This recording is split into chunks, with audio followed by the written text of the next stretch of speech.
أنا اسمي سارة وعمري 17 سنة، واللي هقوله ده حصل في بيتنا في يوم كنت فاكرة إنه هيعدي زي أي يوم عادي، لكن ما كانش عادي خالص.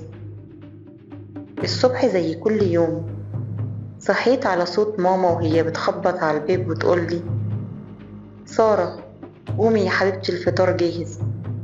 قمت وأنا لسه مش شايفة قدامي، ولقيت أحمد أخويا قاعد على السفرة قبلي وماما في المطبخ.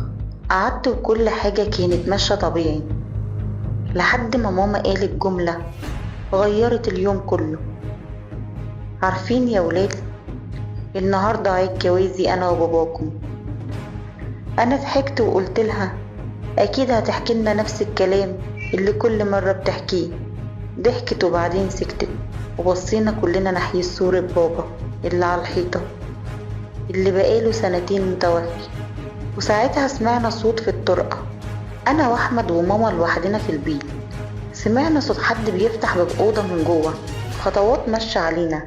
أنا وقتها وقفت مكاني وأحمد وقف، وماما بصت ناحية الطرقة. ولما الخطوات قربت ظهر بابا اللي مات، واقف بنفس شكله ونفس هدومه اللي في الصورة، وبيقول بنفس صوته اللي اختفى من 2 سنين: صباح الخير يا حبيبتي، النهاردة عيد جوازنا، يلا بقى نبدأ اليوم من بدري. ماما اتخضت لدرجة إنها ما قدرتش تتكلم.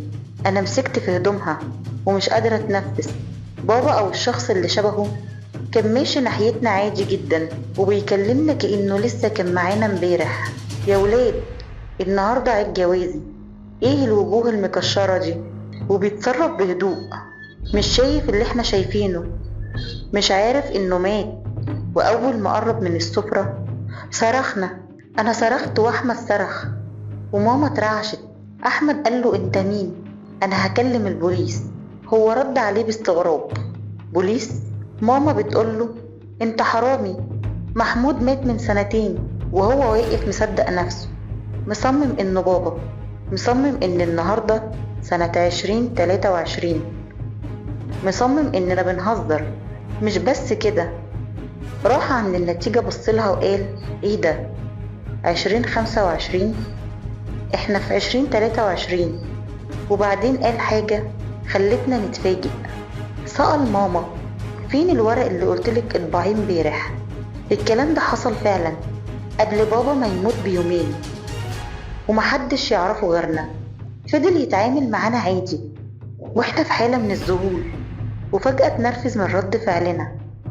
مشي لحد أوضة النوم ودخل وقفل الباب وسابنا برا واقفين في ذهول، مش فاهمين ومش عارفين ده بابا ولا حد تاني. قامت ماما واحمد بسرعة جريوا على أوضة النوم وفتحوا الأوضة، لكن ملقوش أثر لأي حد.